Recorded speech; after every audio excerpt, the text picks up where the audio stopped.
Welcome to 9+ news. నేను రవిచంద్ర. మేడ్చల్ జిల్లా పరిధిలోని ఓ ప్రైవేట్ ఆసుపత్రిపై ఎస్ఓటీ పోలీసులు దాడులు నిర్వహించారు.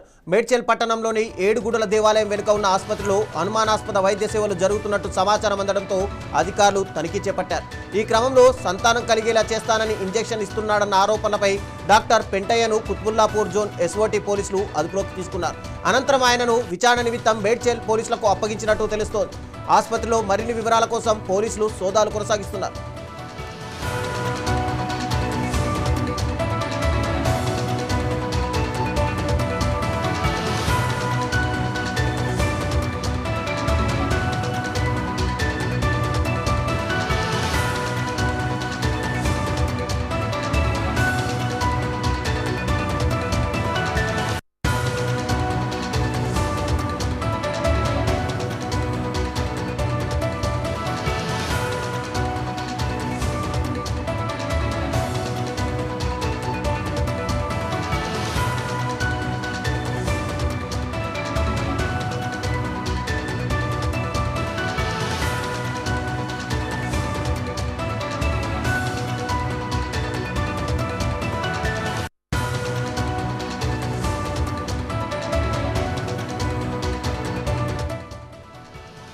మేడ్చల్ జిల్లా పరిధిలోని ఓ ప్రైవేట్ ఆసుపత్రిపై ఎస్ఓటీ పోలీసులు దాడులు నిర్వహించారు. మేడ్చల్ పట్టణంలోని ఏడుగుడుల దేవాలయం వెనుకున్న ఆసుపత్రిలో అనుమానాస్పద వైద్య సేవలు జరుగుతున్నట్టు సమాచారం అందడంతో అధికారులు తనిఖీలు చేపట్టారు.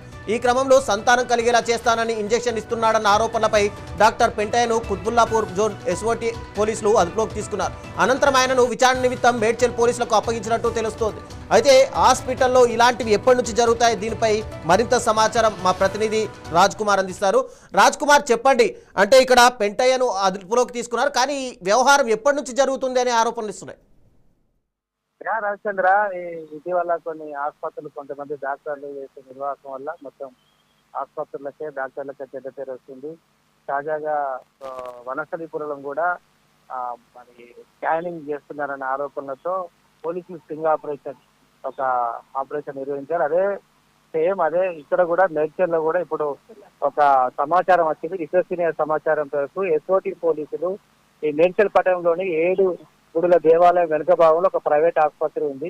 ఇది కుత్బుల్లాపూర్ జోన్ కిందకి వస్తుంది. కుత్బుల్లాపూర్ జోన్ ఎస్ఓటీ పోలీసులు వాళ్ళకు ఒక విశ్వసనీయ సమాచారం వచ్చింది. ఎస్ఓటీ పోలీసులకు దాడులు చేశారు. వాస్తవంగా విషయం ఏంటంటే, సంతానం లేని దంపతులకు సంతానం కలిగేలా చేస్తారని నమ్మిస్తూ వారికి రకరకాల ఇంజెక్షన్స్ ఇస్తున్నాడు ఈ పెంటయ్య అనే ఆర్ఎంపీ డాక్టర్.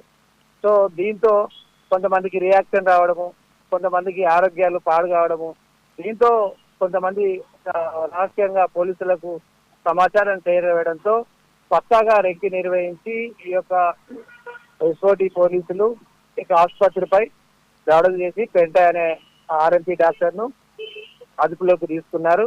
అయితే ఇది చాలా రోజుల నుంచి రహస్యంగా సీక్రెట్ గా ఎవరు తెలియకుండా ఈ పెంటయ్య నడిపిస్తున్నారని తెలిసింది. ఎందుకంటే ఎవరికి అనుమానం రాకుండా, పెద్దగా బోర్డ్స్ ఏం లేకుండా సీక్రెట్ గా కొంతమంది ఎవరైతే సంతానం లేకుండా దంపతులు బాధపడతారో అది బయటికి కూడా చెప్పలేరు కాబట్టి, సీక్రెట్ కాబట్టి అది అవమానంగా ఫీల్ అవుతారు కాబట్టి ఆ అవమానాన్ని సంతానం లేని దంపతుల యొక్క బలహీనతను ఆసరాగా చేసుకుని ఈ పెంటయ్య డాక్టర్ చాలా రోజుల నుంచి ఈ నిర్వాహకాన్ని చేస్తున్నారని పోలీసులు గమనించారు. సో అందులో భాగంగానే ఈ రోజు దాడులు చేసినట్టుగా మనకు తెలిసింది. రాష్ట్ర వ్యాప్తంగా ఇలాంటి వైద్యం అందిస్తాము, పిల్లలు లేని వాళ్లకు పిల్లలు కలిగేలా చేస్తామని చెప్పి చాలా వరకు హాస్పిటల్స్ ఉన్నాయి. అయితే దీని మీద ఎస్ఓటీ పోలీసులు ఏమంటున్నారు? అంటే ఇక్కడ నుంచి వీటిని ఏమైనా ఉపేక్షించమని ఏమైనా చెప్తున్నారా? వాస్తవానికి దీనికి ఎలాంటి అనుమతులు లేవు. ఎందుకంటే ఫెర్టిలిటీ సెంటర్లు చాలా ఉన్నాయి. ప్రభుత్వ అనుమతితో చాలా మంది నడిపిస్తున్నారు. హైదరాబాద్ లో ఉన్నాయి, రాష్ట్ర వ్యాప్తంగా ఉన్నాయి. ఈ మధ్యలో చాలా మంది ఈ యొక్క టెక్కీల వల్ల కావచ్చు, ఇక ఒత్తిడి వల్ల చాలా మంది దంపతులకు లేట్ గా మ్యారేజ్ కావడం వల్ల, మానసిక సమస్యల వల్ల పిల్లలు కావట్లేదు. 40 ఏళ్ళైనా 50 ఏళ్ళైనా పిల్లలు కావట్లేదు. ఇది కొంతమంది ఇలాంటి వాళ్ళు, పెంటయ్య లాంటి వాళ్ళు ఆసరాగా చేసుకొని ఇలాంటి నిర్వాహకాన్ని చేస్తున్నారు. సో అనుమతులు ఉన్న వాళ్ళు ఆల్రెడీ కొన్ని ఆసుపత్రులు ఉన్నాయి, ఫెర్టిలిటీ సెంటర్స్ ఆల్రెడీ అఫీషియల్ గా నడుస్తూ ఉన్నాయి. కానీ ఇప్పుడు ఇది పెంటయ్య ఎలాంటి ఒక ఆర్ఎంపీ, ఒక ప్రొఫెసర్ డాక్టర్ కూడా కాదు, ఆయనకి ఎలాంటి అర్హత కూడా లేదు ఇలాంటి చేయడానికి. ప్రభుత్వ దగ్గర అనుమతులు తీసుకోవాలి, ప్రభుత్వం యొక్క ప్రొసీజర్స్ అన్ని ఫాలో కావాలి. అయినా కూడా కొంతమంది అక్కడక్కడ పొరపాటు చేస్తున్నారు. కానీ ఈ ఆర్ఎంపీ డాక్టర్ ఇవాళ ఇలా చేయడం అనేది పోలీసులు తీవ్రంగా పరిగణించారు. దీని మీద కేసు నమోదు చేశారు, కోర్టుగా దర్యాప్తు చేస్తారు. అసలు ఎంతకాలం నుంచి చేస్తున్నారు, ఇప్పటి వరకు ఎవరెవరికి ఇంజక్షన్స్ ఇచ్చారు, వాళ్ళ పరిస్థితి ఏంటి, వాళ్ళ ఆరోగ్య పరిస్థితి ఏంటి. ఎందుకంటే ఎవరు ముందుకు రాని బాధితులు ఎలా ఉంటారంటే ఇది ఒక అవమానంగా ఫీల్ అవుతారు కాబట్టి కొంతమంది బాధితులు చెప్పకుండానే వెళ్ళిపోయే పరిస్థితి, కాబట్టి కొంతమంది బయటపడడం లేదు. సో దీని మీద కూడా ఎస్ఓటి పోలీసులు లోకల్ పోలీసులతో కోఆర్డినేట్ చేసుకుంటూ దర్యాప్తు చేస్తున్నారు. ఈ పెంట ఎక్కడెక్కడ చేస్తాడని ఈ విచారణ చేసిన తర్వాత మనకు క్లారిటీ వస్తుంది.